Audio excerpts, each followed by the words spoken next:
नमस्कार बच्चों। स्वागत है आप सबका हमारे अपने YouTube चैनल जेके एजुकेशन पर। तो मैं आज आपके लिए लेकर आया हूँ उपचारात्मक शिक्षण कार्य पुस्तिका विज्ञान में से कक्षा 9 के लिए कार्यपत्रक 44 से लेकर 46 तक का संपूर्ण सॉल्व। तो लास्ट तक बने रहिएगा वीडियो पर। जितने भी नए विद्यार्थी हैं वो एक बार चैनल को सब्सक्राइब जरूर करें और बेल आइकन प्रेस करें ताकि इसी तरह की वीडियो की नोटिफिकेशन सबसे पहले आपके पास आ सके।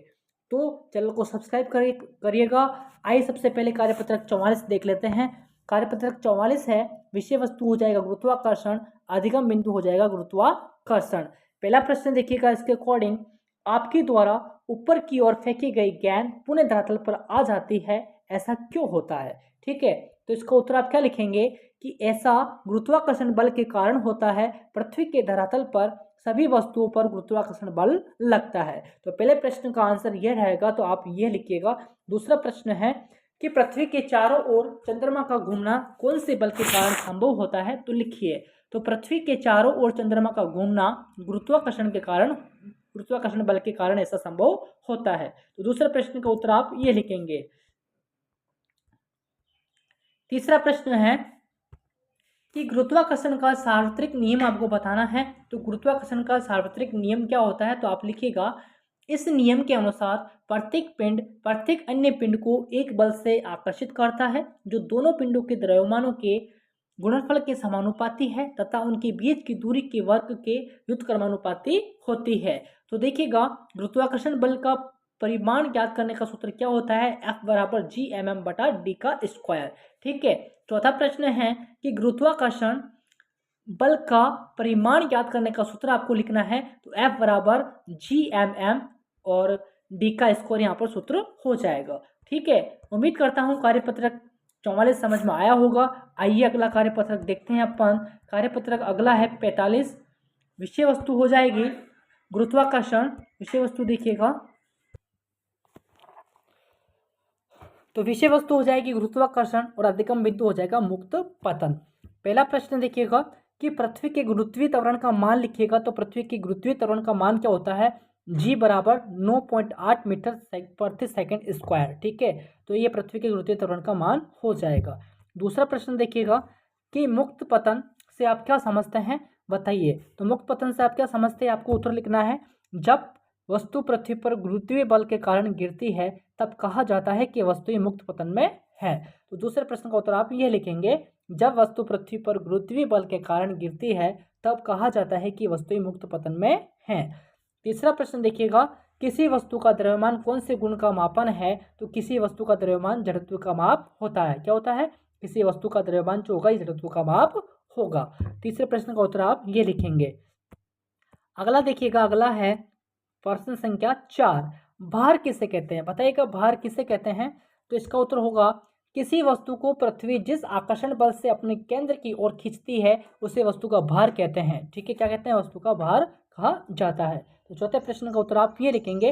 पांचवा प्रश्न है, द्रव्यमान एवं भार में अंतर बताइए। तो द्रव्यमान एवं भार में अंतर अपन लिखेंगे, एक तरफ द्रव्यमान लिखिएगा, दूसरी तरफ भार आपको लिखना है। ठीक है, तो भार में द्रव्यमान में सबसे पहला पॉइंट लिखेंगे आप, ये एक अदिश राशि है। दूसरा पॉइंट लिखेंगे आप, द्रव्यमान हमेशा स्थिर रहता है। तीसरा पॉइंट लिखेंगे, ये कभी शून्य नहीं होता है।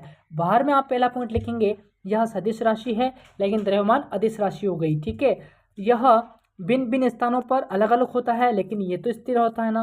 भारहीनता के कारण वस्तु का भार शून्य हो जाता है। ठीक है, भारहीनता के कारण क्या होता है? वस्तु का भार जो है शून्य हो जाता है, लेकिन यहाँ पर ऐसा नहीं होता है। ठीक है, छठा प्रश्न है, दाब की परिभाषा लिखिए। तो आपको दाब की परिभाषा बतानी है। किसी एकांक क्षेत्रफल पर लगने वाले बल को दाब कहते हैं। क्या कहते हैं? किसी एकांक क्षेत्रफल पर लगने वाले बल को क्या कहते हैं? अपन दाब कहते हैं। ठीक है, देखिएगा अगला कार्यपत्रक 46 है जो कि सबसे लास्ट का है अपना। विषय वस्तु हो जाएगी गुरुत्वाकर्षण और अधिगम बिंदु हो जाएंगे द्रव्यमान, भार, प्रणोद एवं दाब। तो पहला प्रश्न है, किसी वस्तु का चंद्रमा पर भार पृथ्वी पर उसके भार का 1/6 गुना क्यों होता है? तो ऐसा इसलिए होता है क्योंकि चंद्रमा के गुरुत्वाकर्षण के कारण त्वरण पृथ्वी के त्वरण का छठा भाग है। अतः चंद्रमा पर किसी वस्तु का भार 1/6 गुना पृथ्वी की सतह पर वस्तु का भार यहाँ पर होता है। अगला देखिएगा, अगला है प्रश्न संख्या 2। चंद्रयान 3 का भार पृथ्वी की सतह पर मापने पर 15 न्यूटन आता है। कितना आता है? 15 न्यूटन आता है। तो इसका भार चंद्रमा की सतह पर मापने पर कितना होगा? ठीक है, तो चंद्रमा की सतह पर भार 1/6 गुने पृथ्वी के सतह पर वस्तु का भार बराबर 1/6 तो था अपना, क्या था? 1/6 चंद्रमा की सतह पर भार, ठीक है, गुना करेंगे पृथ्वी की सतह पर वस्तु का भार कितना था? 15। तो देखो 15 को 1 से गुणा किया तो 15 आया और 6 का 6 नीचे लिख देना, 15/6। तो 3 से काटेंगे अपन तो 3 पंजे 15 हो जाएंगे और 3 दूनी 6 हो जाएगा, तो 5/2 आया। 2 का भाग 5 में लगाएंगे तो चंद्रमा की सतह पर भार कितना हो जाएगा? 2.5 न्यूटन हो जाएगा। कितना हो जाएगा? 2.5 न्यूटन। ठीक है, अगला देखिएगा, प्रश्न संख्या 3 है कि चाकू की धार तेज क्यों होती है? तो उत्तर लिखेंगे आप, चाकू की धार इसलिए तेज होती है क्योंकि यह संपर्क क्षेत्र को कम करता है और लगाए गए दबाव को बढ़ाता है। क्या करता है? लगाए गए दबाव को बढ़ाता है, इसलिए चाकू की धार जो है वो तेज हो जाती है। चौथा प्रश्न है कि घनत्व किसे कहते हैं? बताओ घनत्व किसे कहते हैं? इसका उत्तर आप लिखेंगे, किसी पदार्थ की इकाई आयतन से निहित द्रव्यमान को उस पदार्थ का घनत्व कहते हैं। ठीक है, पांचवा प्रश्न देखिए। पांचवा प्रश्न है, उत्प्लावकता से आप क्या समझते हैं? तो उत्प्लावकता से आप क्या समझते हैं? उत्तर लिखेंगे, जब किसी वस्तु को पानी में डुबाया जाता है तो उस पर पानी के ऊपर की ओर एक बल लगता है, उसे उत्प्लावक बल कहते हैं तथा इसे घटना को उत्प्लावकता कहते हैं। उम्मीद करता हूँ पांचवा प्रश्न आपको समझ में आया होगा। तो इसी तरह कार्यपत्र 46 के साथ में अपना वीडियो पूरा होता है। उम्मीद करता हूँ पसंद जरूर आया होगा, तो लाइक कीजिए, शेयर कीजिए और चैनल को साथ में सब्सक्राइब भी आपको करना है।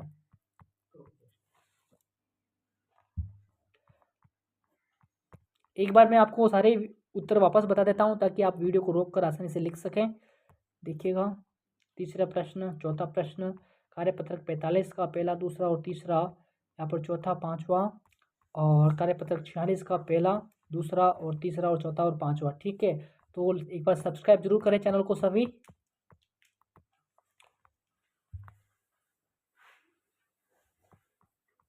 धन्यवाद।